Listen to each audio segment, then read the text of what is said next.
Sa Isaiah chapter 8, sa ibinigay na text ng ating kapatid, Pastor Ed.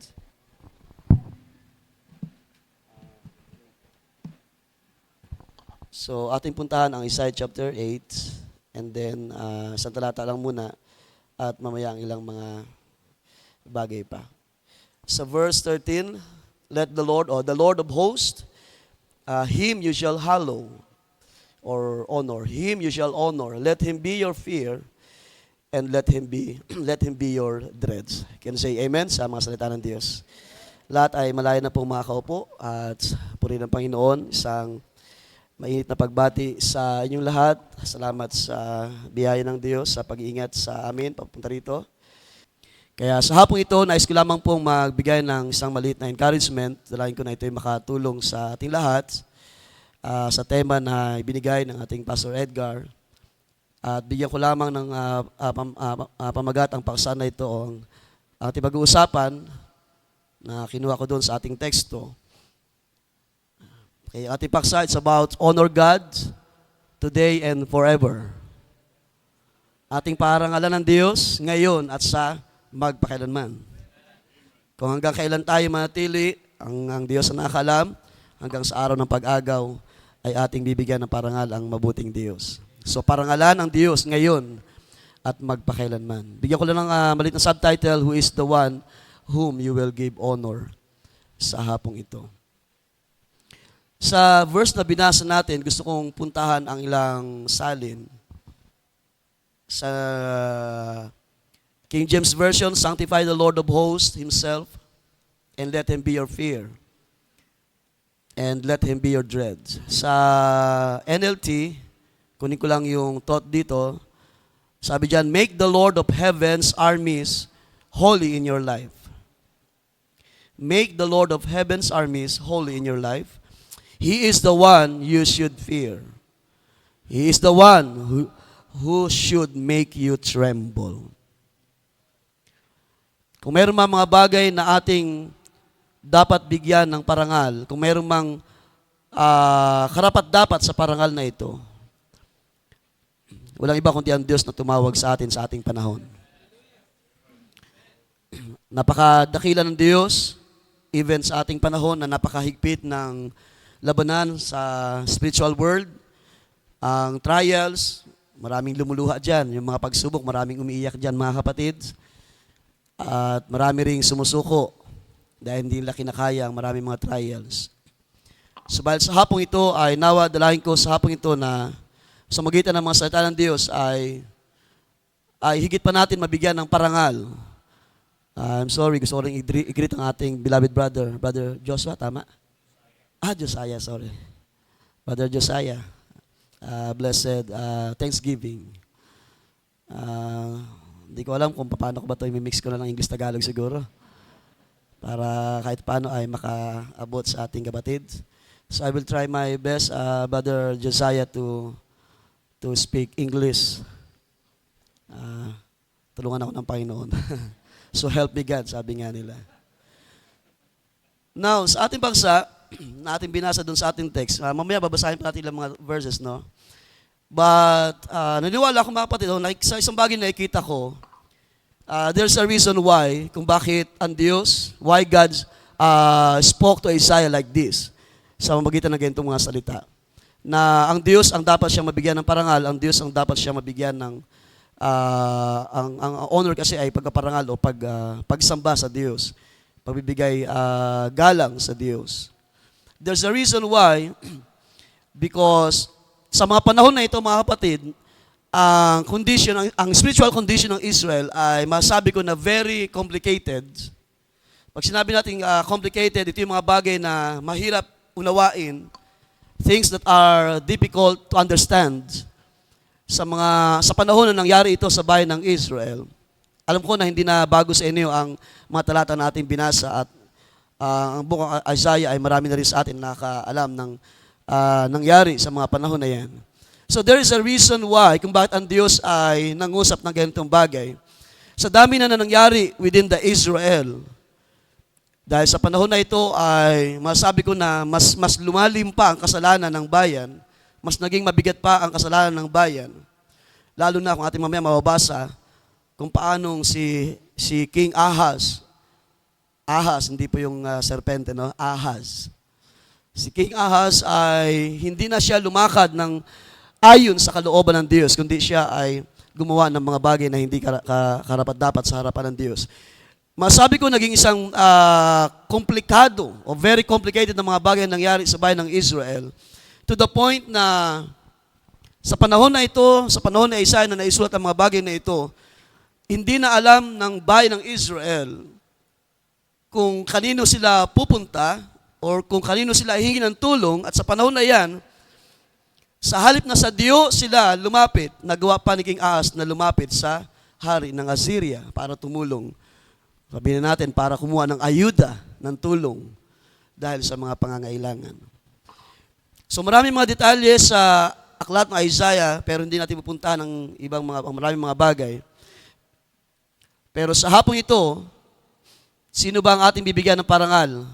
Especially sa ating panahon, mga kapatid. Kanina pa tayo nagbibigay ng papuri sa Diyos. Sabi nga ng ating Pastor Ed kanina, ito ay isang katulad sa isang mabangong samyo.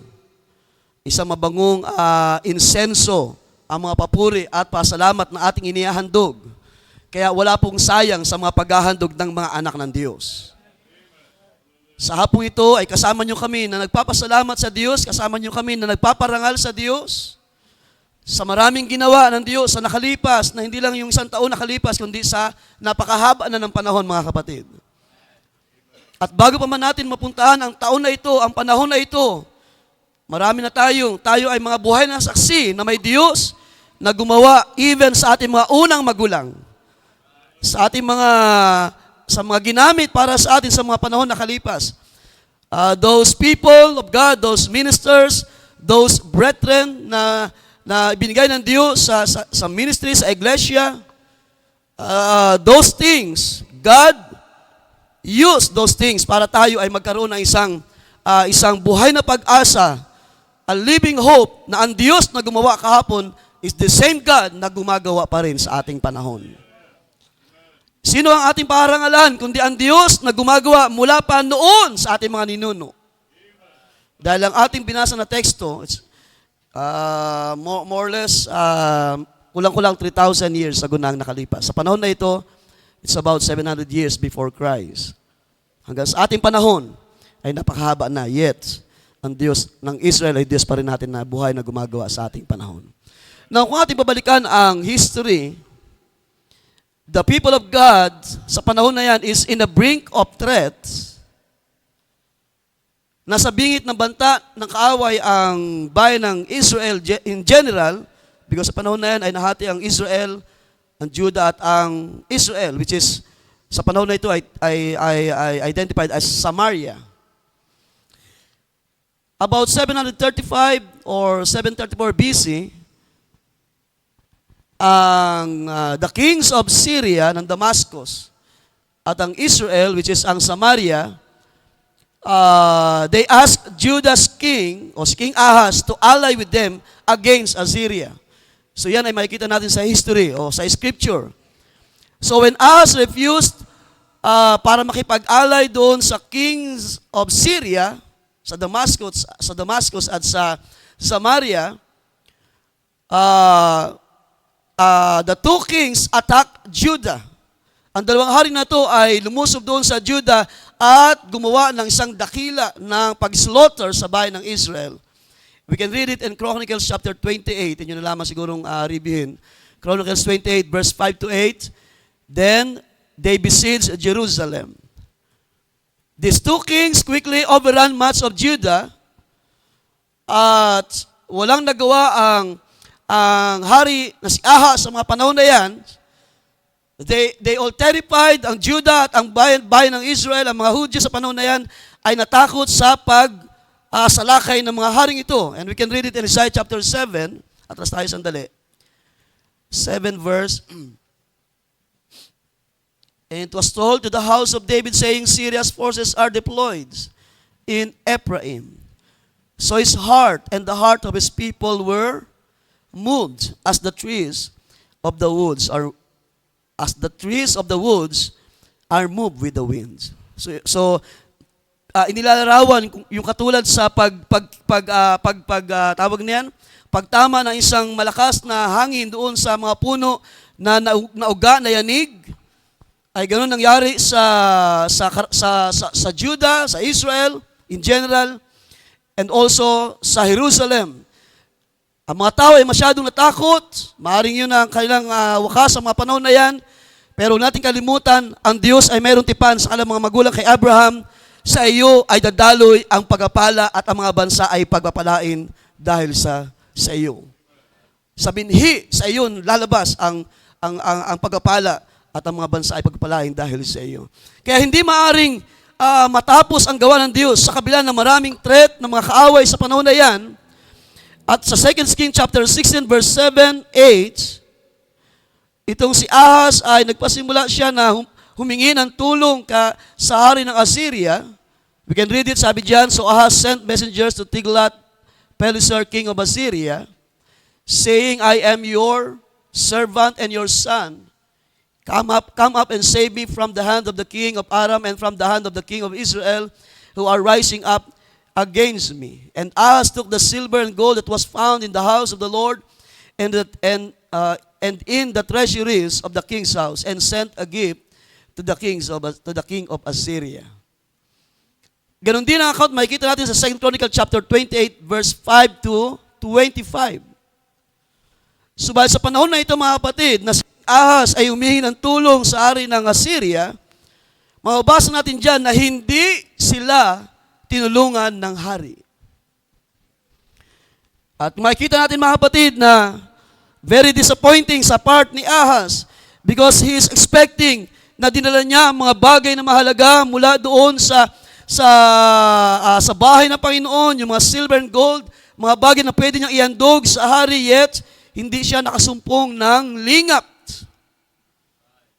Ipinapakita lamang, mga kapatid, na ang tao ay limitado lang ang kanyang itulong sa tao, pero ang Diyos ay hindi maaring mapigilan at ang kaya niyang gawin ay unlimited na bagay. Kaya niyang tumulong sa lahat ng mga nangangailangan. Hallelujah. Lalo na, sabi ng Scripture, sa mga sumasampalataya, sabi niya, hindi sila mapapahiya. At sa dahong ito, ako'y sumasampalataya, wala dito ang pinahiyaan Diyos. Hallelujah. Lahat tayo ay pinagpala ng Diyos, kayo ay pinagpala ng Diyos sa dahong ito. Hallelujah. At ang Diyos ay tunay na dumakila sa buhay ninyo. Sa panahon na ito, mga kapatid, ano makikita natin? Anong maaring dahilan? Dahil hindi po nalugod ang Diyos sa naging pagpapasya ni Haring Ahaz. Punta natin siguro ang 2 Chronicle, ating tingnan ang ilang part dito. 2 Chronicle chapter 28, verse 21. Sabi diyan, although Ahaz took a portion out of the house of the Lord and out of the palace of the king and of the princess and gave it to the king of Assyria, it did not help him. So hindi yun nakatulong para makuha niya ang pabor ng hari ng Assyria. Now, during the time of his distress, this same king Ahaz became even more unfaithful to the Lord. For he sacrificed to the gods of Damascus, who had defeated him, and said, because the gods of the kings of Aram helped them, I will sacrifice to them so that they may help me. But they became the downfall of him and all Israel. Yung ginawa na yun ni King Ahaz na paglapit sa hari ng Assyria, yun pa yung naging reason ng kanilang tuluyang pagbagsak sa harapan ng Diyos. Ibig sabihin, mga kapatid, hindi ang Diyos nalulugod. Kaya nga sabi ng Scripture, sumpain ang tao na nagtitiwala sa tao. At kanyang ginagawang bisig ang laman. Di ba? Binigyan tayo ng tama na unawa ng kalooban ng Diyos ng ating pagkakatiwala ay sa Diyos. Ganyan po ba ang ating pagkakatiwala sa dahong ito, mga kapatid? Kung paano kami doon, ang aming tiwala sa Diyos, ay pwede namin sabihin na ang aming buong buhay ay aming ipinagkatiwalang lubos sa Diyos. Ganyan din po ba ang inyong pagkakatiwala sa Diyos sa dahong ito? Hallelujah! Na ang ating buong buhay ay atin ang ibinigay sa Diyos. Kaya nga ang buong parangal, ang buong pasalamat ay ating ibinibigay, hindi lamang sa araw na ito, kundi kahapon, ngayon, at sa mga panahon na darating. Verse 24, moreover, when Ahaz gathered together the utensils of the house of God, he cut the utensils of the house of God in pieces, and he closed the doors of the house of the Lord, and made altars for him in every corner of Jerusalem. In every city of Judah, he made high places to burn incense to the other gods, and provoke the Lord, the God of his fathers, to anger. So itong mga talata na binasa natin ay isang malaking testament o isang malaking reason, dahilan. Ipinakita sa Scripture na ang hari na ito ng Judah, ng Israel ay hindi na lumakad sa kalooban ng Diyos at ang kanyang ginawang paglapit na paghingi ng tulong sa tao. Mga kapatid, hindi po mali na tayo lumapit sa tao. Hindi po mali na tayo humingi ng tulong kung meron naman tayong malalapitan, di ba? Mga mahal sa buhay, mga kapatid, sa laman, mga kasama mo sa pamilya, mga kapatid sa ministry, sa gawain ng Diyos. Sabi ni Pablo, na kayo ay maging mabuti sa lahat. Amen po ba mga kapatid? Lalo na sa mga kasama mo sa pananampalataya. Hindi pa mali na lumapit at humingi ng tulong. Pero tiyakin lamang po natin na kapag tayo ay lalapit, hallelujah, unahin lagi natin ang paglapit sa Diyos. Ang paghingi ng lingap sa Diyos. Dahil maaring ang ating mga mahal sa buhay, mga kapatid, sa pananampalataya ay magkulang at hindi kayang ma-meet ang mga pangailangan. Pero ang Diyos ay nangako, hallelujah. Ang Diyos ay may salita, nagsabi, siya ay tinawag na Jehovah Jireh. Because the Lord can provide everything. At yan ay subok na natin. Subok na ba natin yan mga kapatid?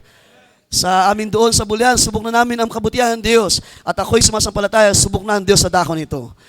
Subok siya doon sa mga dako na kung saan nandun ang mga anak ng Diyos na tinatawag niya sa kanyang pangalan.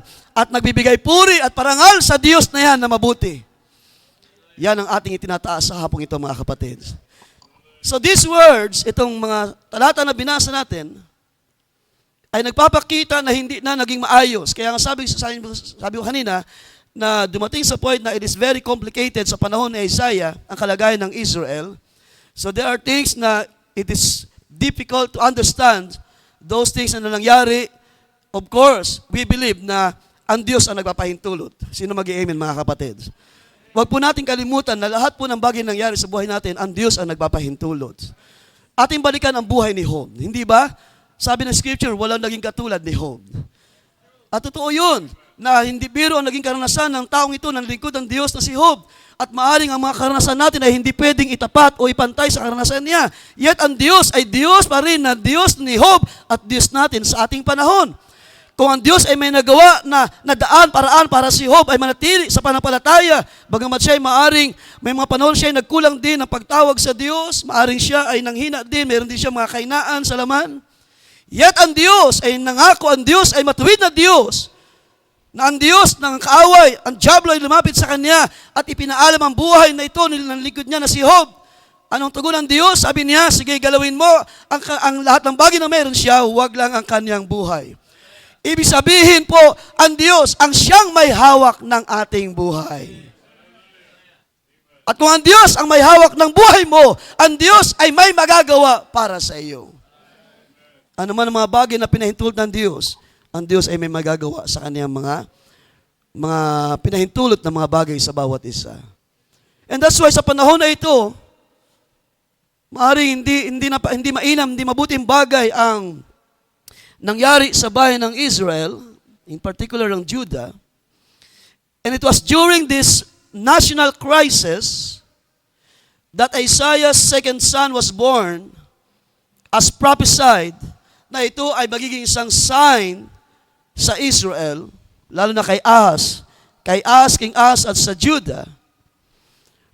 At bago pa ang batang ito ipanganak, ang Diyos ay nangusap na kay Isaiah, doon sa ulang talata na kung ating puntahan, Isaiah chapter 8, sa verse 1 hanggang verse 2, at ang bata, sabi diyan, ay tatawaging Maher Shahal Hasbaz. At ang pangalan na ito ay may ibig sabihin na speed, spoil, hasten, plunder, or sweep to the spoil. na ang Diyos ay mangusap kay Isaiah, nagbigay siya ng tanda, ng sign, na mayroong banta or threat na mangyayari sa Israel, at sa magitan ng batang ito na lalabas, ipapanganak, na tatawaging Maher-shalal Hasbaz, ang Diyos ay nagpadala ng mensahe kay Ahaz that both of Judah's enemies would be defeated and be plundered. And Judah would be saved. At naniniwala ako mga kapatid na ganun kamahal ng Diyos ang bayan ng Israel, kaya kahit gaano karaming kaaway ang dumating, at kahit gaano kalakas ang mga kaaway, maaaring ang mga enemies are too strong for them, pero ang kamay ng Diyos ay kasama nila. Ang biyaya, ang kamay, ang biyaya ng Diyos, kahit gaano kalakas ang gawa ng dyablo sa buhay, na ang Diyos na nagpahintulot, huwag kayong matakot, kasama niyo ang kamay ng Diyos. Kasama natin ang biyaya ng Diyos. Hallelujah! My grace is sufficient for thee. I will be with you, sabi ng Panginoon, until the ends of times. Hanggang sa dulo, kung saan nandun ang mga pangako ng Diyos na inihintay ng mga banal. Kaya sa panahon na ito na ang bayan ay dumanas ng hindi biro na threat ng mga bansa sa palibot nila, bagamat si Haring Ahaz ay nagtry na makipag-alay sa hari ng Assyria, however, ang pag-ipag-alay ni Ahaz sa Assyria ay hindi po ito kinalugdan ng Diyos. Dahil doon pa lamang sa meaning ng pangalan na ipapanganak sa pangalawang anak ni Isaiah, ay naging isang sign mula sa Diyos para sa bayan ng Judah at ng Israel that they would be plundered and overwhelmed by the king of Assyria. So parang nag-serve din siya ng warning to warn the people about the potential threats ng kaaway. At sa hapong ito, mga kapatid, sabihin ko rin sa inyo, kapag ang kaaway ay mayroong banta sa buhay natin, ang Diyos ay maagap lagi. Sinong sumasampalataya na ang kamay ng Diyos kailanman ay hindi umigsi? That's the scripture, yung sinabi ng scripture, na ang aking bisig ay hindi umigsi. Ibig sabihin, lagi siyang umaabot sa ating mga pangailangan. At sa panahon ng mga banta at threat ng mga kaaway, nandyan ang mga karamdaman, nandyan ang mga pangailangan, salamat may Diyos na maagap lagi sa atin. At ang kanyang kamay, sino nakaranas ng kamay ng Diyos? Pag sinabing kamay, yan ay may authority. Power and authority was given to Christ. At sa magitan niya na siyang ating sinasampalatayanan hanggang sa ating panahon, na ating inawit kayo na sabi na sa kanyang pangalan lahat ng tuhod ay luluhod at lahat ay magsasabi, lahat ng labi magsasabi na siya ang Panginoon ng mga Panginoon at Hari ng mga hari. Na siyang ating tagapagligtas. Na siyang sa atin ay nagliligtas hanggang sa mga panahon na ito. So the Lord warned the people by giving this child para bigyan ng paalala rin o warning ang bayan ng Israel. At ipakita rin ng Diyos kay Ahaz na hindi siya nalugod sa kanyang ginawa na pakikipag-alay sa hindi kapananampalataya. Sa mga bansa na mananamba ng mga Diyos-Diyosan. At yun dahilan, huwag tayong magtaka mga kapatid, na sometimes, mayroong mga pangalan na ibinibigay ng Diyos sa iglesia, na tayo ay tinuturuan na hindi na dapat tayo makipamatok pa sa mga bagay ng sanlibutan. At ito ang kalagayan ng iglesia, whether we like it or not, nagkaroon ng total separation. Ulitin ko, hindi maling tumulong sa mga tao na makakatulong sa atin. Pero tiyakin natin na lagi natin ang priority ng ating mga paghingi ng tulong ay una paglapit sa Diyos. Paghingi ng tulong sa Diyos, paghingi ng counsel ng salita ng Diyos, at panalangin sa Diyos na siya ang gumawa ng mga paraan. At lagi sabihin ng ating mga puso, ang iyong kalooban na mangyari, wag ang sa akin. Because the more na tayo ay lumalakad in our own decision, the more na tayo ay nagpo-fall, nagpi-fail, nagkakamali tayo. At the more na ang Diyos ay hindi nalulugod. At ito isang paalala lamang sa atin mga kapatid. Kapag may mga panahon na tayo ay nagde-decide in our own decision. Not discerning, sabi nga ni Pablo, discerning the body of Christ. Hindi tayo minsan lumalapit sa mga manggagawa para humingi ng tulong, ng panalangin, ng advices. At tayo lumalakad sa ating mga sariling daan, ang Diyos ay hindi nalulugod. Unahin natin lagi ang paglapit sa Diyos. Unahin lagi natin na siya ay mabigyan ng parangal at karangalan sa buhay natin. Sabi kanina ng testimony, whether ito'y mabuti o hindi mabuti, sa Diyos ang karangalan. Sino rito ang kaya pang sabihin hanggang ngayon na kahit ako'y may karamdaman, I will glorify, I will honor my Lord.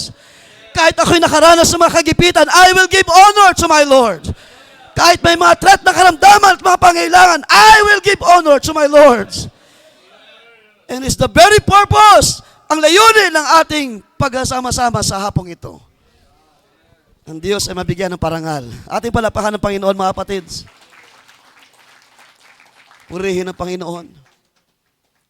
Alam niyo kung kailan nangyari ang prophecy? It was fulfilled in 732 BC. When both Syria and Israel were conquered by Assyria. At yung mga Israelites na naiwan doon, those who remain in the land, ay nagpasimula silang mag-intermarriage sa mga strangers, sa mga foreigners na nag-occupied ng land. We can read it in 2 Kings chapter 17, verse 24. At ito ay isang bagay, mga kapatid, na pwede natin sabihin na hindi parang hindi na o pinabayaan ng Diyos o pinahintulutan ng Diyos na mangyari ang bagay na ito sa Israel. Pero wala nating kalimutan, ang sabi minsan ni Haring David, ang Diyos sa langit ay nagbabantay. Ang Diyos sa langit ay nakatingin sa ibabaw ng lupa. Siya ay nagbibigay pa rin ng biyaya doon sa mga tumatawag sa Kanya. And that's why sa panahon na ito na Isaiah na ang bayan ay tumalikod sa Diyos, sa pamumuno ni King Ahaz, mayroong Isaiah na kinakausap pa rin ng Diyos. Hallelujah! Ako'y sumasampalataya, mayroon pa rin mga little Isaiah sa panahon na ito. Ang Diyos ay nangungusap pa rin sa inyo, mga kapatid. Hallelujah! In the church, individually, mayroon pa rin salita ang Diyos na sumisibol sa puso natin. The seed, the word that was being planted in our hearts. Hallelujah!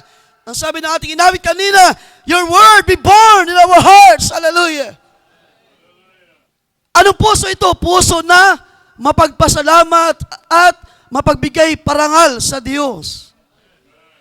Puso na mababa, puso na malambot, puso na nahugasan ng salita ng Diyos. Hindi mapagtaas na puso, kundi puso mababa sa harapan ng Diyos. Sa mga panahon na yan, mga kapatid, kung inyong titingnan ang kalagayan ng Israel, cities of Israel was being filled by strangers. Punta natin na 2 Kings chapter 17. Pastor, pwede paabot ng tubig? Thank you. 2 Kings chapter 17. So ito yung mga panahon na marami na mga nag-occupy ng mga foreigners sa lupain. Verse 24, Then the king of Assyria brought people from Babylon. Mga taong ito, yung mga Kuta, Ava, Hamat, and Sepharvaim. And settled them in the cities of Samaria in place of the sons of Israel. So they took possession of Samaria and lived in its cities. So could you imagine nahaluan na yung lupain ay pinangako ng Diyos sa kanilang mga magulang na doon sila ay dadalhin para mag-prosper ang bayan ng Israel. Ngayon ay pinananahanan na ng mga foreigners. So nahalo na ang mga iba't ibang, could you imagine, iba't ibang spirito. Kumbaga parang isang iglesia na napasok ng, o isang kalagayan ng mga mananampalataya na napasok ng sanlibutan at na-overcome ng sanlibutan. Sa halip na tayo ang mag-overcome sa sanlibutan minsan ang mga anak ng Diyos ay na-overcome ng mga bagay ng sanlibutan. At yun ay hindi naging isang magandang bagay, mga kapatid. Kung ikaw, as a believer, as the elect of God, sa ating panahon, ay ma-overcome ka ng mga bagay sa lupa, masabi ko na ito na ang isa sa pinakamalungkot na bagay na pwedeng mangyari sa iyo. Because ang sanlibutan, ang sabi ni John, lahat ng bagay dito ay lilipas. Ang sabi ng salita ng Diyos, ang pakipagkaibigan sa sanlibutan ay pakipag-away sa Diyos. Ibig sabihin, wala po tayong lugar sa sanlibutan ito, mga kapatid. Ang ating lugar ay sa presensya ng Diyos. At yun dahilan, masasabi ko rin sa hapong ito, kung bakit hindi ko kayo makita dyan sa tabi ng Baclaran Church, doon sa mga tao na nagsisikap maglingkod sa Diyos, tawag niyan, lumuluhod, lumalakad ng paluhod hanggang sa altar, ginagawa marami mga tradition. It is because iba ang pagtawag ng Diyos sa inyo. You're being separated by the Word of God sa ating panahon, at hindi tayo tinuruan ng Scripture na magtiwala sa ginawa lamang ng tao. Dahil yan ay abomination sa Diyos. Huwag kayong sasamba luluhod sa mga inanyuan na ginawa ng kamay ng tao, kundi sa Diyos kayo magsasamba. Sa Diyos kayo magbibigay ng parangal. And could you imagine, they will, na sila ay na-overcome ng mga bagay ng lupa, ng mga foreigners sa panahon na yan? At ang sabi sa verse 25, and at the beginning of their living there, itong mga tao na galing sa iba-ibang mga bansa, they did not fear the Lord. Therefore the Lord sent lions among them that were killing some of them. So they spoke to the king of Assyria, saying, the nations whom you have taken into exile and settled in the cities of Samaria do not know the custom of the God of the land. So he has sent lions among them, and behold, they are killing them because they do not know the custom of the gods of the land.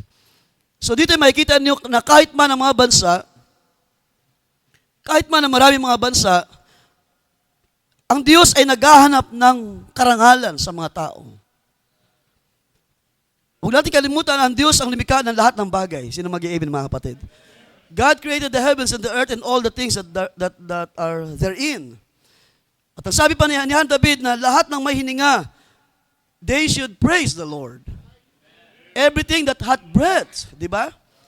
And therefore, even itong mga bansa, kahit sino man sa atin, hindi man believer o unbeliever, dapat magbigay parangal sa Diyos. Dapat kumilala sa Diyos na mabuti na may likha na lahat ng bagay na nagbigay ng hininga ng buhay. Pero gusto kong sabihin sa inyo, higit kayo na tinawag ng Diyos. Kayo ang dapat na unang magbigay ng papuri at parangal sa Diyos dahil hindi ito kayang ibigay ng mga taga-sanlibutan. And those people, kayo na mga tinubos in the blood of Jesus, sealed by the Spirit of God, kayo dapat ang unang magbibigay ng papuri sa Diyos. Kaya nga sabi ng ating MC kanina, hindi ito ang dako para tayo tumahimik, tayo ay magpuri at magpasalamat. Hallelujah! Purihin ang Diyos sa buhay na ibinigay para sa akin. Purihin ang Diyos sa buhay na ibinigay para sa inyo. Purihin ang Diyos sa mga bagay na ginawa niya sa bawat tahanan, sa bawat iglesia. Sa iglesia ito, purihin ang Panginoon. Hallelujah! Na kanyang bisig ay malakas sa dahong ito. Na ang Diyos ay nangungusap pa rin, nagsasalita siya. His voice is very clear. His still small voice, very clear pa rin sa ating panahon. And how much more, mga kapatid, kayo na mga biniyayaan ng Diyos ng kaligtasan, ng santiyak na pag-asa. Kaya sa panahon na yan, ang mga tao ito na hindi nakakaunawa ng custom of the God of the land, ibig sabihin, hindi nila alam kung ano yung plano ng Diyos, hindi nila alam ang mga salita ng Diyos. Ang Diyos ay nagpadala ng leon at sila ay nilapa, kinain ng mga leon. So pinapakita dyan how these people na dapat sila ay, kung mayroon man nangyari na hindi mabuti sa kaligitnaan ng bayan, they should ask the Lord. They should seek the guidance of the Lord. Kapag mayroon tayong mga bagay na pinagdadaanan, sabi nga kanina, we should seek the guidance of the Lord. Dapat lagi natin bigyan daan, may salita ang Diyos na kaya tayong tugunin sa ating mga pangangailangan. And who knows, ang Diyos ay gagamit ng mga instrument para ikaw ay padalhan ng kaniyang biyaya. Ayon sa iyong pangangailangan, ang Diyos ay gumagamit ng mga instrumento. Unahin natin ang Diyos, mga kapatid, sa ating buhay. Parangalan natin siya sa hapong ito bago tayo magtatapos mamaya. Now, ano itong ginawa ni King Ahaz? It seems like ang kanyang plano na pag-alay with Assyria was a great success for Judah, but the terrible unintended consequences ay nangyari dahil lamang sa kanyang pagsisikap na gawin ang isang bagay o isang paraan na hindi ang Diyos ang nagbigay sa kanya.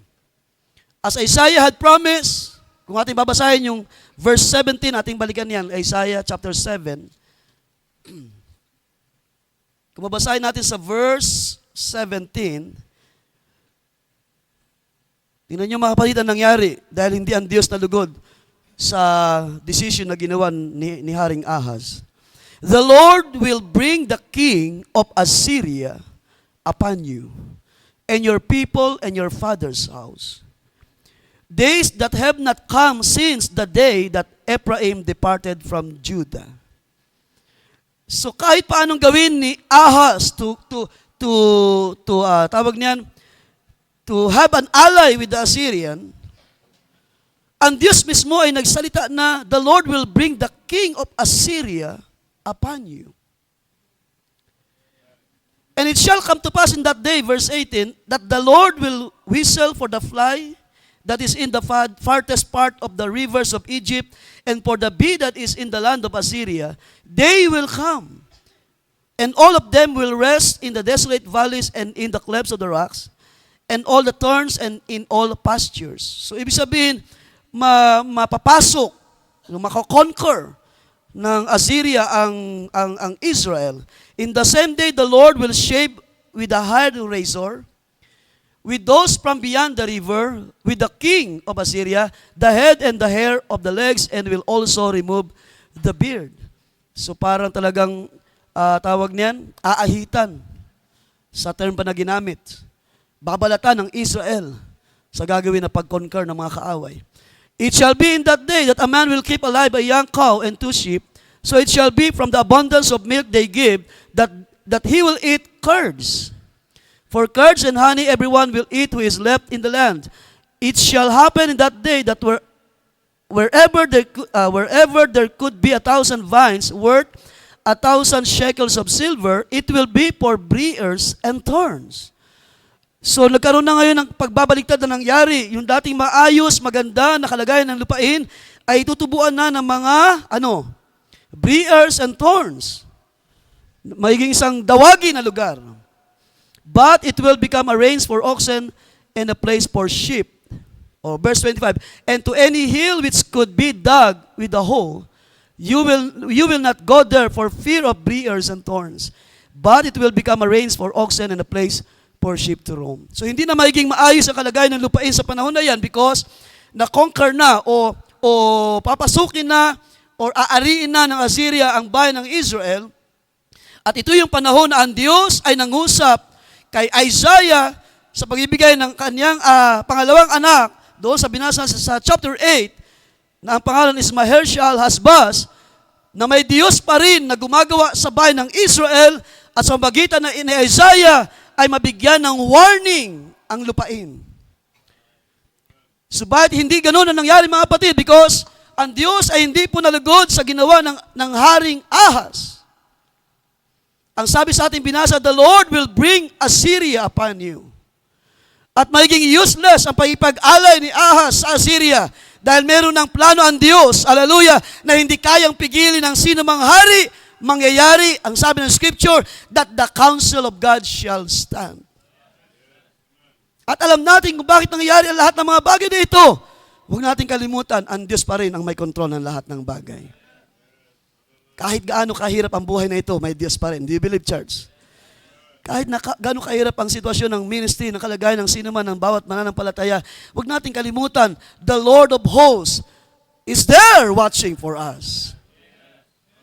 And He has a promise. Mayroon siyang pangako, I will be with you.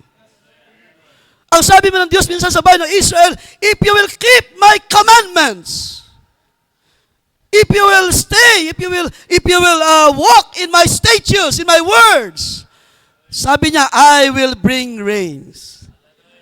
Former and latter rains sa iyong lupain. Ano yun? Pagpapala na gagawin ng Diyos na may pinapakita siya sa mga espiritual na mga bagay. Sa uli mga panahon, ang iglesia ay pararanasin ng hindi birong paggawa ng Espiritu ng Diyos. Kaya kung mayroon tayong malaking expectation na ang mga little fellowship na ito, na kahit man dito mismo sa maliit na gawain na ito, ay mangyari ang spark ng isang napakainam na pag-aapoy ng Espiritu ng Diyos, ng isang revival na gagawin ng Diyos, then so be it, Lord. Sino kasama ko na mag-glorify? We will give honor you, O God. Hallelujah! Dahil hindi ng Diyos pinalampas, hindi ang Diyos naging bulag para hindi makita ang ating pangailangan, hindi siya naging bingi para hindi marinig ang inyong mga pangailangan. Ang Diyos ay Diyos na mabuti pa rin. And that's what happened to Israel. Nang Diyos minsan pa nangusap, ating balikan, ating punta ng Isaiah chapter 8. Ano sabi sa verse 7? Now therefore, so bago mapunta natin yung verse 13 na binasa natin kanina sa ating text. Now therefore, behold, the Lord is about to bring on them the strong and abundant waters of the Euphrates River. Ano ito? That is the king of Assyria and all his glory. And it will rise over all its channels and go over all its banks. Then it will ship on into Judah. It will overflow and pass through. It will reach as far as the neck, and the spread of its wings will fill the expanse of your land, Emmanuel. Because ang Diyos ang nangungusap sa bagay na ito. So ibinigay na ng tuluyan ng Diyos ang bayan, ang Judah sa mga kaaway. Katulad ng isang malupit na baha na umabot hanggang leeg ng mga tao. Ibig sabihin talagang sila ay madodominate ng mga kaaway, ng kapangyarihan ng kaaway. And could you imagine, maaring marami dyan ang hindi naging, hindi naging magandang pakiramdam when they heard the Lord speak to Isaiah. Because sila rin naman ay isang mga tao na katulad din natin na mayroon ding hinahanap or nauuhaw din sa Diyos. Maaari sila ay naging, nadamay sa mga kasalanan ng hari. Pero meron pa rin dyan, iniwala ko like Isaiah. He heard the voice of the Lord. Kayo ay meron, ang iglesia ay merong narinig na tinig sa ating panahon. Come out of her, my people. Ang Diyos ay nagdadala sa atin sa isang dako, hallelujah, kung saan tayo ay makapagbigay parangal sa Diyos. Kung hindi natin iiwan ang mga bagay sa lupa, ang isang lugar na katulad sa ilang, ang sanlibutang ito ay hindi natin iiwan behind our back. Ang Diyos ay hindi malulugod. Ang Diyos ay hindi mapaparangalan. Pero magsimula tayong lumakad sa panampalataya and let's move forward sa biyaya ng Diyos. Mula ngayon ay bibigyan natin parangal ng Diyos. Sino ang magbibigay parangal sa Panginoon? Mula ngayon hanggang magpakailanman. Hallelujah! Mula ngayon ay aming itataas ka, O Diyos, sa buhay namin, sa aming kalagitnaan, sa fellowship na ito, sa gawain na ito. Hallelujah! Huwag nawang maulit na nangyari sa mga panahon na ito, nangyari sa panahon ni Isaiah, na ang Diyos ay nagpahintulot na hindi birong pag-conquer ng mga kaaway sa panahon na yan. Yet, salamat sa mabuting Diyos na nag-iiwan pa rin ng mga tinatawag na remnants. Mayroong tinatawag na believer believing remnants. Ibig sabihin, kung mayroon doon na sakop ng kaaway, mayroon pa rin nanatili sa salita ng Diyos. And that is Isaiah. Maaring sa Isaiah may mga kasama siya. Maaring hindi siya doon nag-iisa. Pero mayroong tumayo sa salita ng Diyos. Napuntaan natin ang verse 9 hanggang sa verse 13. Dahil dito pinakita ni Isaiah, ang Diyos ay patuloy na nangungusap sa kanya. Do you believe, church? Ang Diyos ay patuloy na nangungusap sa ating panahon. And that's I believe also. Ating puntahan ng verse, ano ba tayo? Verse 9, Be shattered, all you people, and be broken in pieces. Give ear, all you from far countries. Gird yourselves, but be broken in pieces. Gird yourselves, but be broken in pieces. Ang Diyos ay nangusap kay Isaiah, sa Israel, through Isaiah. Take counsel together, but it will come to nothing. At yan ay pinatunayan na ng Diyos, even sa panahon sa ating generation, sa panahon ng modern Israel. Ang mga bansa sa paligid ay hindi nila kayang gapiin ang bayan ng Diyos. Kahit pa gaano silang magkumpul-kumpul, magtulong-tulong sa isa't isa, hindi nila kayang gapiin ang hirang ng Diyos. At dito na ang usap ang Diyos kay Isaiah, sabi diyan, take counsel together, but it will come to nothing. Speak the word, but it will not stand. For God is with us. Nakita niyo ba ang kabutihan ng Diyos sa buhay natin, mga kapatid? Kung bakit ang kaaway ay hindi magtagumpay sa buhay ninyo? Because God is with us. Ang Diyos ay kasama natin. Hallelujah! Ang sabi ni Pablo, if God be for us, who can be against us? Nandiyan ang mga threat ng kaaway, nandiyan ang mga sakunan, nandiyan ang maraming mga bagay na nangyayari sa buhay ng maraming tao sa ating panahon. Could you imagine, nakalipas na linggo lamang, gaano karami ang binawi ng buhay sa pag-crash ng isang eroplano? Ang unang nangyari sa Kazakhstan. Pagkatapos sa South Korea. At meron pang sumunod dyan, somewhere in, hindi naman marami namatay, no, pero meron ding accident of the plane. So three consecutive tawag yan, tragedy na involve ang airplane. Yes.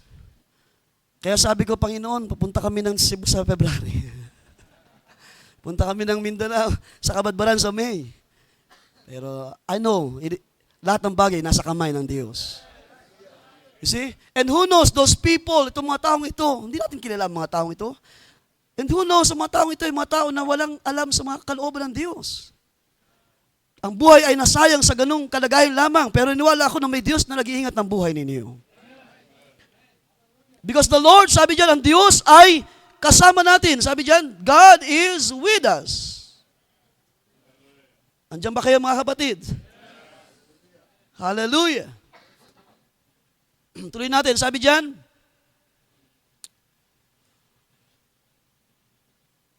for the Lord spoke thus to me with a strong hand, verse 11, and instructed me that I should not walk in the way of these people. Ang Diyos ay nangusap pa rin through Isaiah at pinapakita pa rin na hindi pinabayaan ng Diyos ang bayan ng Israel. Even in the time, sa panahon ng mga apostles, yan ay pinangaral ni Pablo, hindi lubusang iniwan ng Diyos ang Israel. Do not say a conspiracy. So ito ay salita laban sa mga kaaway, no, na dumaan through Isaiah. Concerning all that these people call a conspiracy, no, magtulong-tulong ng pwersa ng mga kaaway, nor be afraid of their threats, nor be troubled. Buhay ang Diyos ng Israel. Buhay ang Diyos ni Isaiah. Alam ni Isaiah, hindi siya pababayaan ng Diyos. At sa hapong ito, sino sumasampalataya, hindi ka, kapatid, pababayaan ng Diyos. Kung paano sa panahon na yan, God still speaks to Isaiah, God still gives warning to His people. Ganun ang Diyos, kamahal ang bayan na ito. Ganun ang Diyos, kamahal ang kanyang iglesia sa huling mga araw na ito. Though I walk in the valley of the shadow of death, I will not fear no evil. Gaano nakasama ang sanlibutan, mga kapatid, kayo na ang nakakaalam. Kayo na ang makakita, gaano nakadumi, kasama, gaano nakakataas ang kasalanan, naghuhumapaw na ang kasalanan sa harapan ng Diyos. At ang iglesyang ito, ang mga anak ng Diyos, ay nanatili pa rin mababa, Panginoon. Ikaw ay Diyos ng buhay namin, Diyos ng aming mga magulang. Diyos na tumawag sa aming mga magulang sa pananampalataya. Diyos na nag-ingat sa buhay nila, Diyos na mag-iingat pa rin ng buhay namin. Diyos na nangungusap sa panahon ni Isaiah, Diyos na nangungusap pa rin sa ating panahon sa uling mga araw. Anong sabi diyan? Ang Diyos ay nagbigay ng instruction. And therefore, ang Diyos ay nangungusap pa rin sa ating panahon, giving us this many instructions sa salita ng Diyos. At ako'y naniniwala na ang iglesyang ito ay pinayaman na ng Diyos, pinasagana kayo ng mga salita ng Diyos ng maraming mga instruction. Ang Diyos ay hindi nagkukulang sa kanyang mga salita. Amen po ba, mga kapatid? Hanggang sa pagiging isang banal na mga anak ng Diyos, na sabi ni Pablo, blameless, spotless sa harapan ng Diyos, lahat tayo ay dinadala ng Diyos sa ganung kalagayan. Hallelujah! Sabi ko nga sa church kanina umaga, walang mararapture ng mga bata sa harapan ng Diyos. Sila ay dadalhin in maturity. Hallelujah! Na kaya lang sabihin, iniwan ko na yung mga childish things. And I press on toward the goal. We press on toward the goal, mga kapatid. Lumakad tayo na nagpapatuloy sa pananampalataya. Bigyang parangal ang Diyos sa buhay natin, sa ministry na ito, sa gawain ng Diyos sa dahong ito, at maging aral. Sabi nga ni Pablo, ang mga nangyari ay naging example para sa atin. Nor be afraid of their threats, nor be troubled. The Lord of hosts, yun ating teksto. Him you shall hallow. Let Him be your fear, and let Him be your dread. The Lord of hosts, sabi sa ESV version, Him you shall honor as holy. Let Him be your fear, and let Him be your dread. Ibig sabihin, siya ang mabibigyan dapat ng karangalan sa buhay na ito, at siya ang ating magiging yung dread, yung fear is pagbibigay reverence sa Diyos, na ang ating reverend ay laging sa Diyos. Sa panahon na Isaiah, yun ang pinakita niya, ang Diyos na ito na tumawag sa inyong mga magulang. Kaya ina-address the Lord of hosts, Him you shall, siya ang iyong parangalan, siya ang inyong katakutan, and let Him be your dread, sabi diyan. No, mga kapatid, ang salita na ito na dumating kay Isaiah sa panahon na yan, ay sumasampalataya ako na mga salita ng Diyos na buhay pa rin hanggang sa ating panahon, na ang Diyos na Creator ay siya lamang ang karapat-dapat sa pagpaparangal na dapat ibigay ng tao sa Diyos. At ang mensahe na ito na gusto ipakita ng Diyos sa bayan ng Israel, naniniwala ko patuloy na gumagawa hanggang sa ating panahon. Dahil ang mga bagay nangyari, sabi nga ni Pablo, sa nakalipas ay naging halimbawa sa atin na dinatnan ng biyaya sa uling mga araw. Anumang mga sakuna noon, anumang mga conspiracy ng kaaway, threat ng mga kaaway, sa mga paikibagbakas sa laman, alam natin, in spirit, ang church ay dumadaan din sa mga maraming paulit-ulit na pakikipagbaka. At nandyan ang kaaway, akyat panaog sa harapan ng presensya ng Diyos. At lagi siya naghahanap ng masisilip sa mga anak ng Diyos. At maraming banta ang kaaway sa buhay ng mga anak ng Diyos. Yet ang Diyos ay nagbigay ng maraming instruction. Atin munang bigyang kaluguran ng Diyos. Atin munang bigay ang papuri at pasalamat sa Panginoon. Bago ang lahat ng bagay, unahin natin ang kanyang katuwiran at lahat ay pasusunrin na lamang ng Diyos. Anong inyong pangailangan sa hapong ito? Pangailangan sa material? Pangailangan sa pangailangan, kagalingan ng mga karamdaman? Unahin mo natin bigyan ng parangal ng Diyos at lahat ay pasusunurin ng Diyos. Mangyayari ang sinabi ng Scripture, surely goodness and mercy will follow me all the days of my life. Yan ang ginagawa ng Diyos sa inyo, mga kapatid. Yan ang ginagawa ng Diyos sa ministry sa dahong ito. And that's why ang sumasampalataya, it is worth, lahat ng bagay ay tunay, karapat-dapat sa Diyos may balik. Lahat ng pagod, lahat ng pagtitiis na ginawa na ng mga banal. Oh, purihin ang Panginoon, mga kapatid, luwalatiin siya. Bigyan natin ng parangal ng Panginoon na mabuti at tumawag sa atin, mga kapatid. Nag-guide sa ministry, nag-ingat sa ating mga daan. Hindi ko sinasabi na hindi na tayo nagkukulang kahit man ako o sino man sa atin ay may mga bagay pa na maaaring inaayos pa tayo ng Diyos. Pero magpatuloy tayo, sabi ni Pablo, looking unto Jesus, the author and finisher of our faith. Hindi tao ang gumawa, Diyos ang gumawa. Hindi tao tumawag, Diyos ang tumawag. Hindi tao ang ating supporter, ang Diyos ang ating supporter and backup sa langit. At yan ay karanasan na rin namin, mga kapatid, sa biyayang Diyos sa dako ng aming iglesia sa Bulihan. Nothing is impossible kapag ang Diyos ay kumukuha ng karangalan mula sa atin, mga kapatid.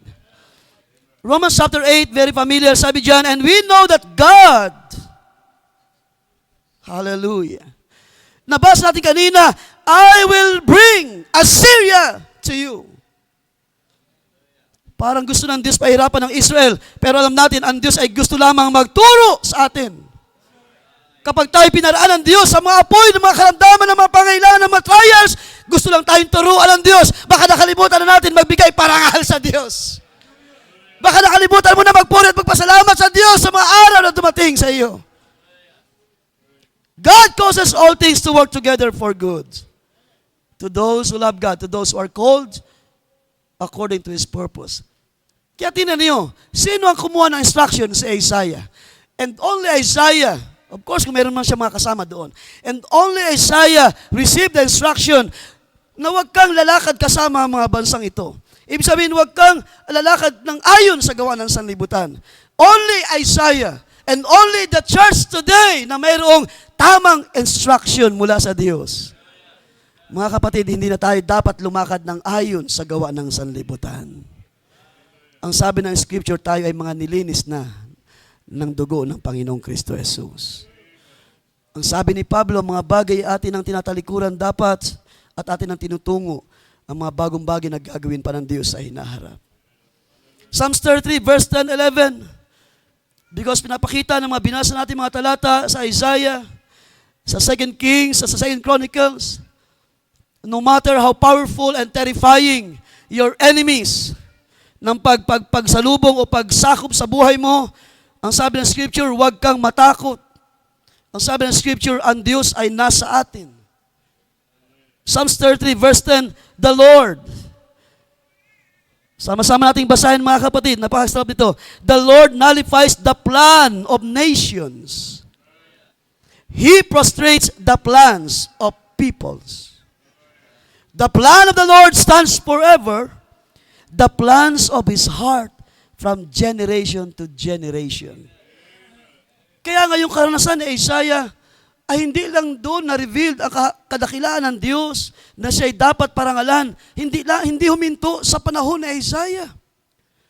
Because lumakad pa ang maraming panahon hanggang sa ating generation. Yet ang Diyos ay natiling tapat sa Kanyang salita at sa Kanyang mga pangako. Hallelujah! Ang sabi dyan, ano sabi sa ating binasa? That the plan of the Lord stands forever. The plans of His heart mula sa panahon ni Isaiah hanggang sa ating generation. At kung sa panahon ni Isaiah, ang Diyos ay naghahanap ng karangalan, even sa mga bansa, hallelujah, pero hindi niya makuha sa maraming mga bansa, only Isaiah can can give honor sa Diyos, hallelujah. Because majority ng Israel ay tumalikod, sumamba sa mga Diyos-Diyosan. Ang Diyos ay naghahanap ng honor sa lahat ng nilalang. But only those people, those elect of God, can give honor to the Lord. Kayo na mga tinawag sa uling mga araw. Hanggang sa generation natin, hallelujah. Sino ang nagpupuri at nagpapasalamat sa hapong ito? Hanggang sa generation, ako meron ng, lumaki na ang aking mga anak. Nagkaroon na ako, nag-asawa na yung panganay ko, may apo na. At the age of 48, nag-aapo na ako. Sa biyaya ng Diyos, from generation to generation, the Lord will be praised forever. Hallelujah! Dahil gumawa siya ng mga dakilang bagay kahapon sa buhay ng mga nauna sa atin, ng aming mga magulang, hanggang ngayon ay may ginagawa pa rin siya. His grace, sabi nga ng awit, your grace, O Lord, still amazes me. His grace still amazes us. Kamangha-mangha lagi ang mga gawa ng Diyos. From generation to generation, mula sa panahon na yun ni Isaiah, mula pa sa panahon ng kailang mga magulang. Ano sabi ng ating binasa? The plan of the Lord stands forever. Exodus 15 verse 2, sabi diyan, the Lord is my strength and my song. Ang sabi ko nga sa aming iglesia one time, ito na lang yung tanging magagawa natin, mga kapatid. Ito na lang ang tanging magagawa natin, awitan ng Panginoon. To give honor, to give glory, to praise His name.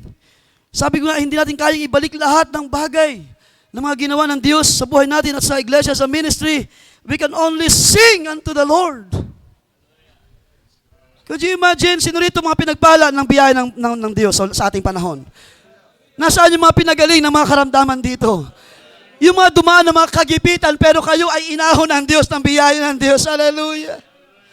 We can only sing to the Lord. We can only give honor to Him.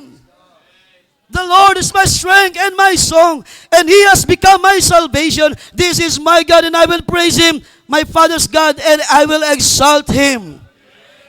Kanina, tinatanong ko kayo, sino ang inyong bibigyan parangal sa hapong ito? Ang Diyos na mabuti sa ating mga magulang ay Diyos pa rin na mabuti sa ating panahon. Hallelujah! Oh, glory to Jesus! Nang ang Assyria ay umatake sa Jerusalem, That year was 701 BC. Merong isang King Hezekiah na binigyan tapang ng Diyos. Hallelujah. At siya ay nag-turn to God to help. Hindi siya lumapit sa kung anong kaya ng mga hari sa lupa. Ang kanyang ginawa, O Diyos, tulungan mo ako. At yan ang isang pinakamagandang gawin natin, mga kapatid, sa ating panahon. Hindi maling lumapit sa mga kilala natin, mga kaibigan, pero lagi nating unahin ang paglapit sa Diyos.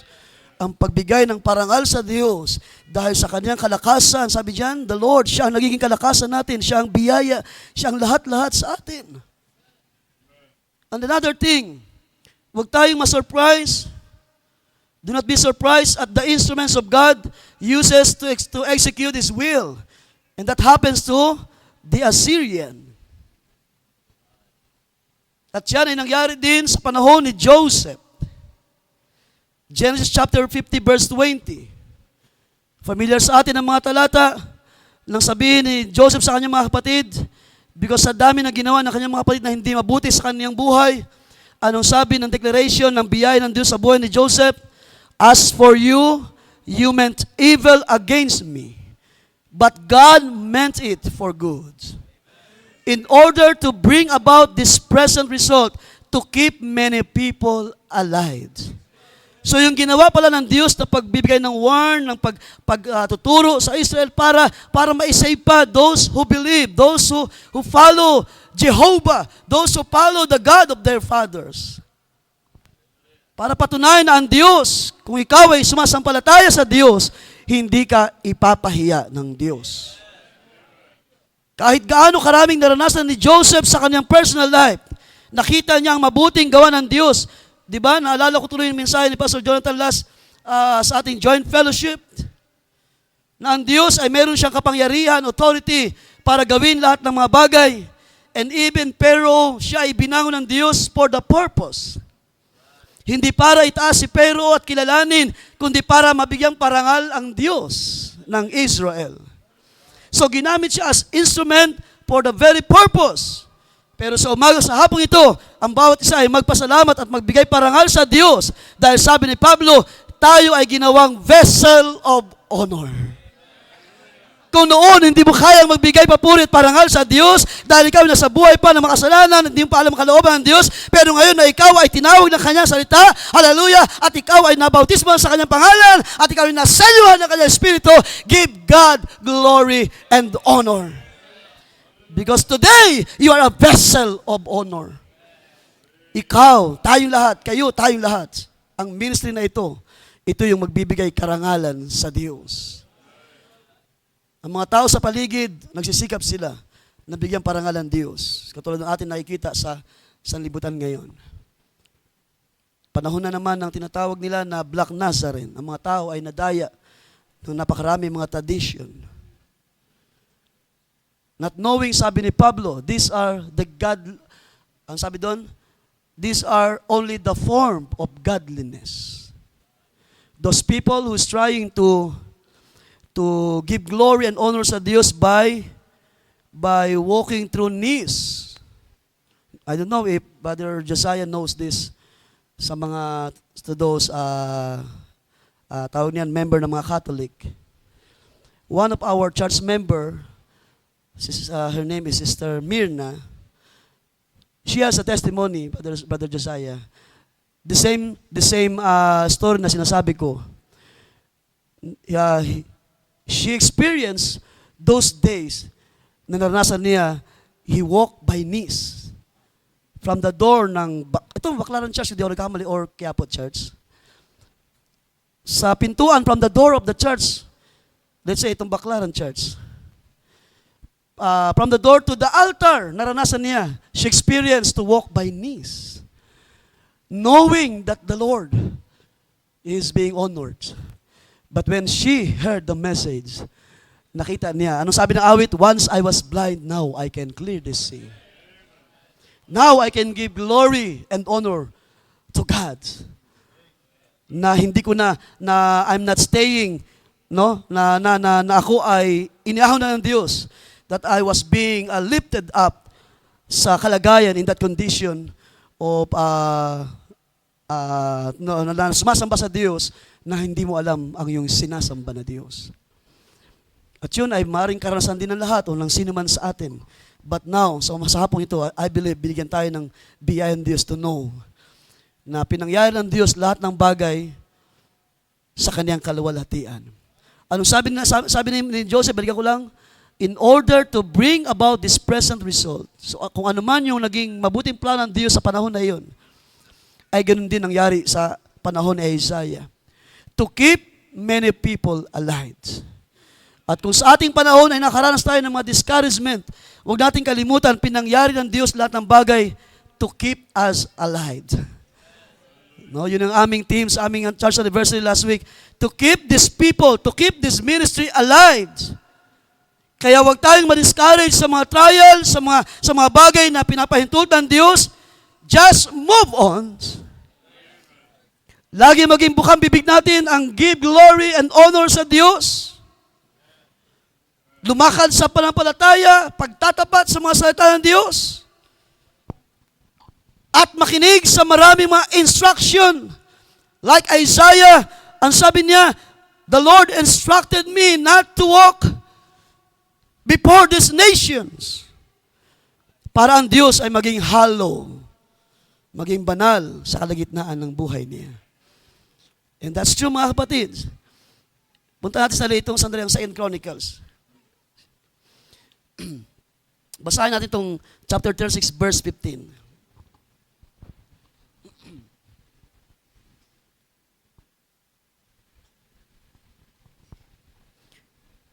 Bago ko magpatuloy, mga kapatid,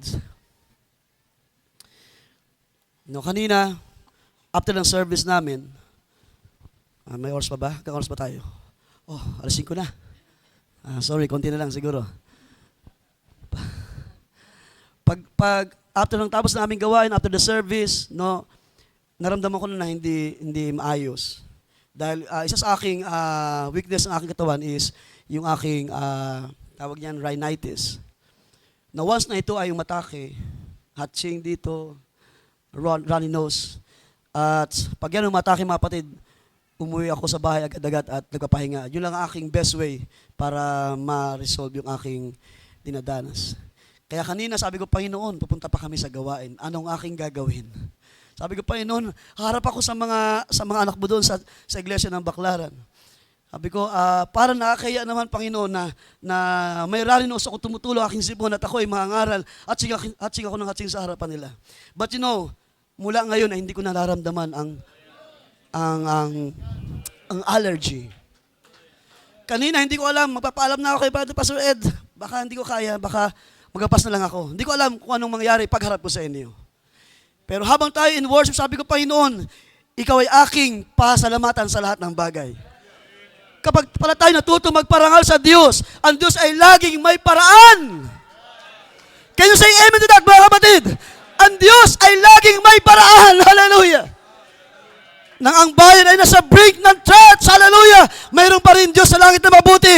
Hallelujah. Ang sabi ng scripture, ang kamay ng Diyos, God hands still in control.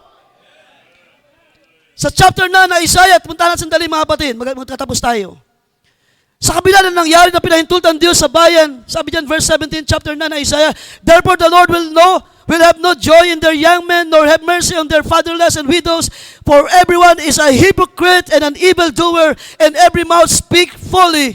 For all this anger, his anger is not turned away, but his hand is stretched out still. Ibig sabihin, hindi pa rin pinipigilan ng Diyos ang kanyang biyaya, ang kanyang blessing. Hallelujah! Ang Diyos ay may control pa rin sa lahat ng bagay. Hallelujah! Ang lahat ay pinangyayari ng Diyos para sa ikabubuti ng lahat ng umiibig sa Diyos. Hallelujah! At pinakita ng scripture sa panahon ni Isaiah, God still in control. Kahit gaano pang karaming bigat ng trials sa buhay na ito, God still in control. Magagawa ng Diyos magbangon ng isang Isaiah, ng isang ministry, ng isang kalalakihan, ng mga kababaihan sa dahong ito para patunayan, God still in control. Na meron pa rin siya mga tinawag para magbigay parangal sa Kanya. Hindi lamang ngayon, kundi hanggang sa magpakailanman. Mula nang tayo tinawag ng Diyos, ang sabi ni Ahan David, na siya ay hindi pinabayaan ng Diyos. Nang siya ay lumaki, wala siya nakita na sino mang matuwid na pinabayaan ng Diyos. At ako'y sumasampalataya, yan ang karanasan natin, yan ang karanasan ng ministry, ng iglesyang ito, ng buhay ninyo. Mula na kayo tawagin ng Diyos, hindi kayo pinahiya ng Panginoon.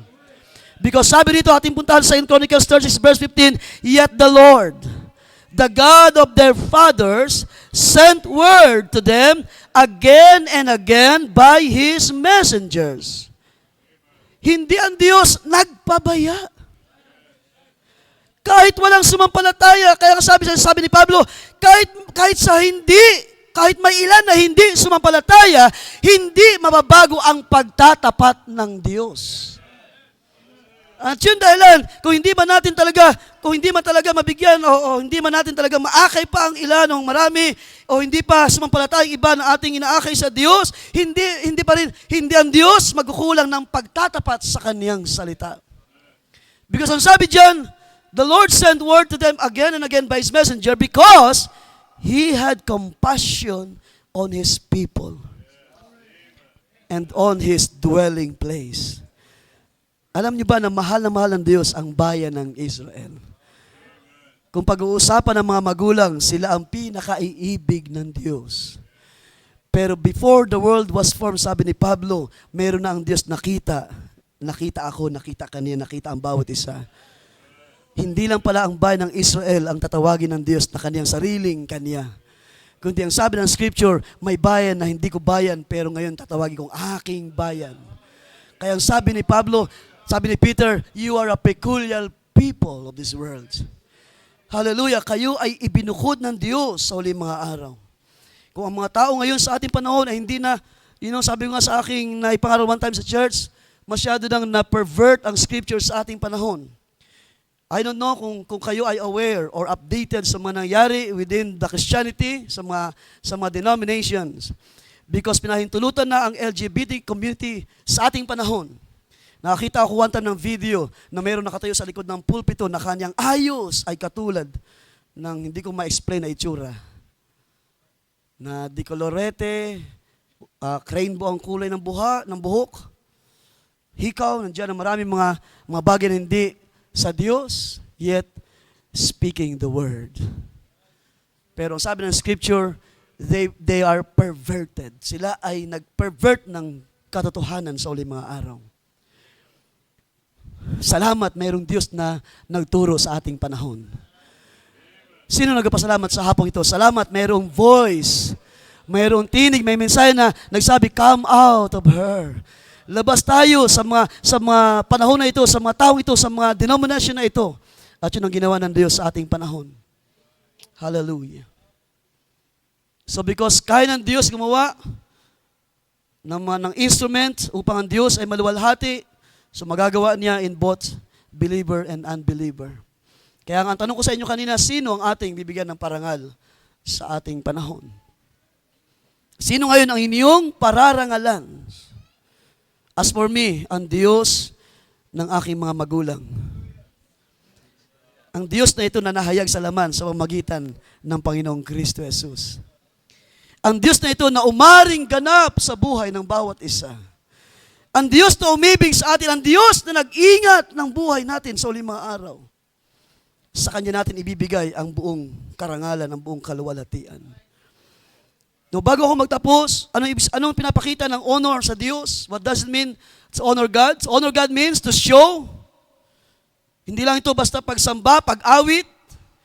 Ng mga pagsamba sa Diyos, it shows respect, value, and reverence sa Diyos, sa attributes ng Diyos, at sa mga gawa ng Diyos. Kung hindi mo gagawin yan, hindi ka nakapagbigay ng karangalan sa Diyos. Kung hindi mo siya kilala na Diyos na great provider, the God that healed us, the Lord that is our banner, at sa marami pa mga attributes ng Diyos ay nagpakilala siya sa kanyang mga salita. Kung hindi natin siya kikilalanin sa marami mga bagay na ganoon, then hindi natin ibinibigay ang honor sa Diyos. Hindi po sapat ang pag-awit lamang. Ito ay buhay ng isang mananampalataya. Paglakad sa harapan ng salita ng Diyos. paglakad sa papapatnubay ng Espiritu ng Diyos sa uling mga araw. Kaya, gayon pa man, hindi ko sinasabi na mali ang umawit sa Diyos. Bahagi lang po yan ng ating mga pagbibigay parangal sa Diyos. But it is about the life of His people.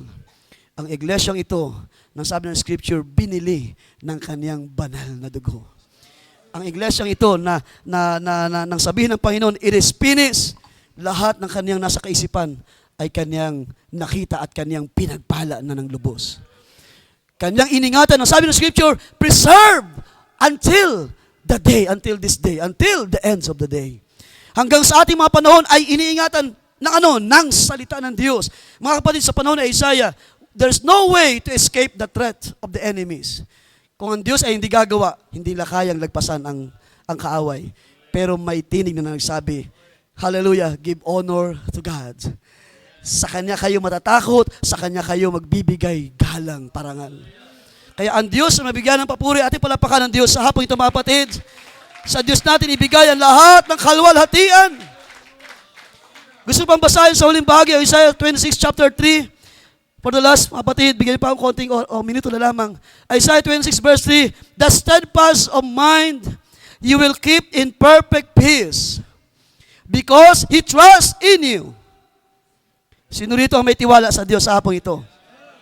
Trust in the Lord forever, sabi ng Scripture.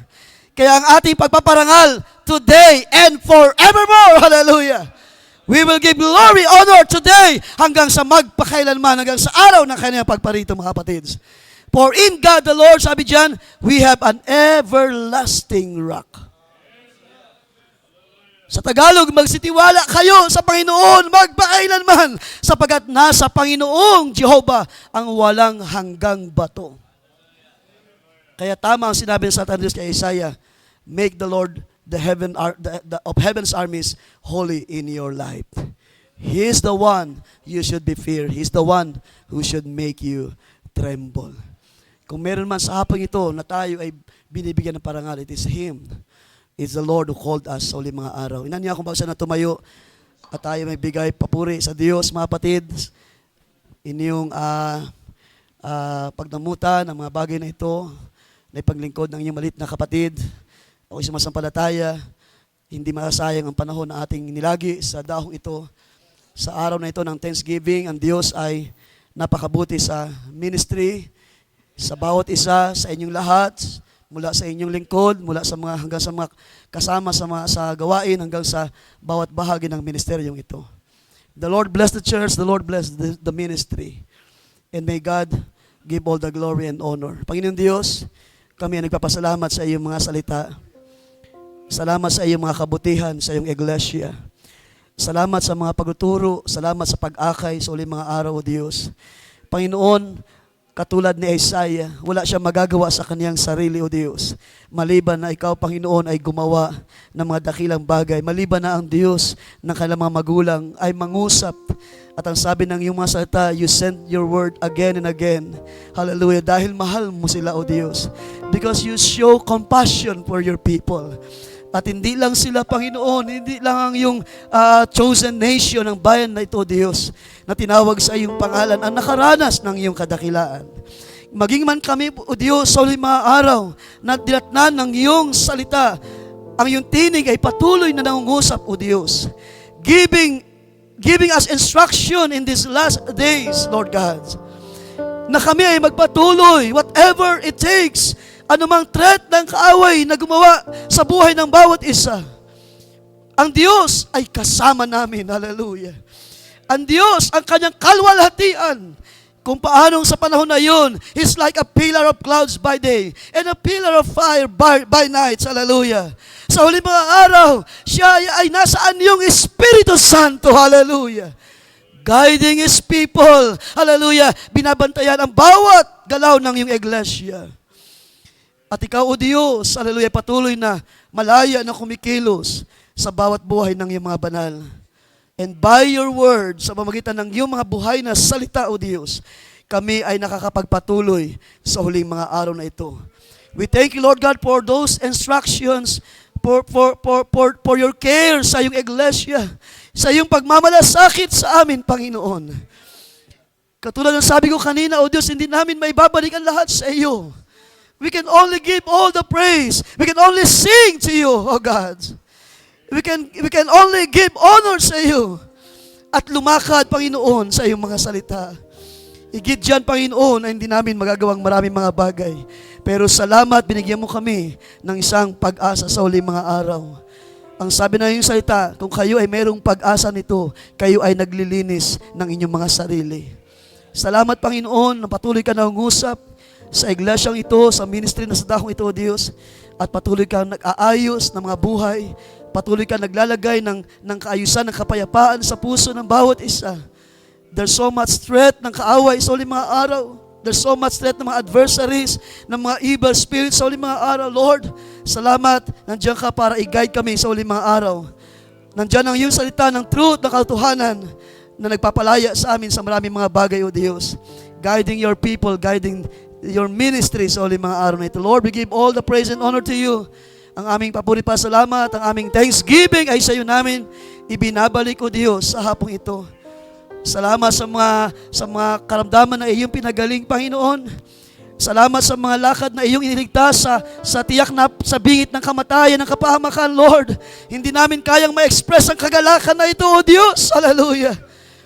Dahil ang Diyos ay nagbabantay ng lakad ng kanyang matuwid, hallelujah, ng kanyang mga hirang. Ang Diyos ang mabigyan ng parangal sa hapong ito. Sa iyo lamang, O Diyos, ang lahat.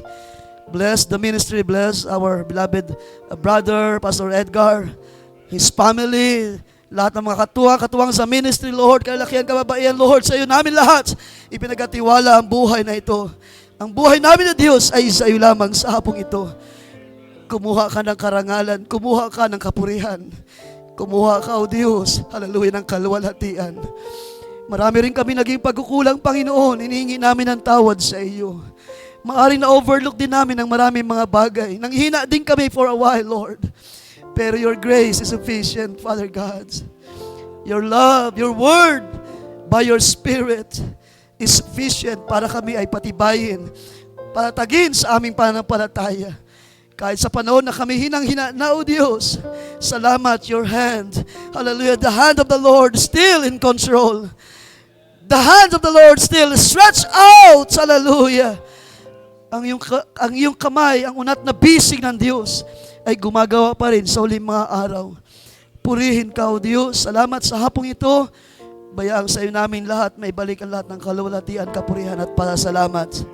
Aawitan ka namin, paparangalan ka namin, ngayon at magpakailanman sa buhay namin, O Diyos. To God all be the glory and honor and praise sa pangalan ng Panginoong Kristo Jesus, ang aming tagapagligtas. Amen and amen. Can we say amen? Amen. Ating palakpakan ng Panginoon. Can we shout praise the Lord? Praise the name of the Lord Jesus. Hallelujah. Salamat sa kanyang kadakilan at kabutihan.